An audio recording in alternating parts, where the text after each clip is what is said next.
ბრომობენზილციანიძე იგივე კამიტზე კიდე რამოდენიმე ფაქტი დავაკავშიროთ ერთმანეთს ლოგიკურად. ეს ნივთიერება კრისტალების სახით არის მოყვითალო ღია ყვითელი ფერის.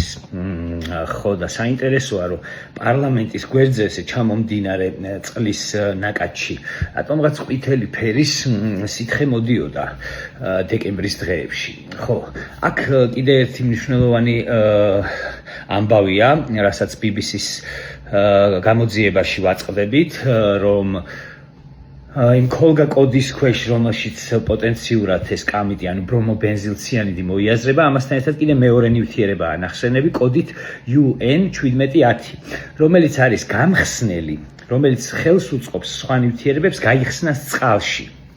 ხო და ბრომობენზილციანიდი არის კრისტალები, რომელიც წყალში თავისთავად მარტო არ იხსნება.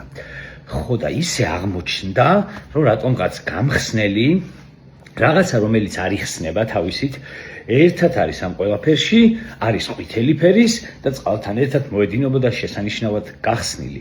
ხო და აი ეს სამი რაღაცა ერთმანეთთან ძალიან საინტერესოდ კავშირდება. ამას გარდა საკუთარ თავზე გამოვცადე, რომ რუსთაველზე იმ დღეებში აბსოლუტურად განსხვავებული რაღაც შხამი გამოიყენებოდა, იმიტომ რომ 20-23-ში როგორც CS-ის კვამლში, ასევე კაფსაიცინის ორთქლში, ძალიან დიდი ხანი მაქვს ნასიარულები იქით-აქეთ და ბოლოს ისე მივეჩვიე, რომ CS-ის კვამლში სიგარეტსაც კი ვეწეოდი რა, იმდენად უკვე აღარაფერს აღარ შვებოდა.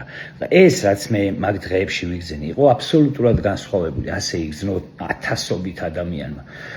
ხო და აი ეს ჩვენი რაღაცა ქართული ოცნების ის რო არის თოჯინა, რაღაც პრემიერ-მინისტრს ეძახიან და კიდე ეს რაღაცა რო ყავს მეორე მაგნიტსკის სიაში მოხვედრილი მინისტრი, აგვიხსნა რა იყო ის სხვა მაშინ.